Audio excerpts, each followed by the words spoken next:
У природы нет плохой погоды, каждая погода — благодать.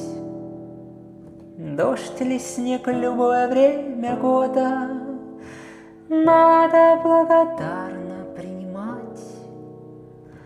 Отзвуки душевной непогоды, в сердце одиночество, печать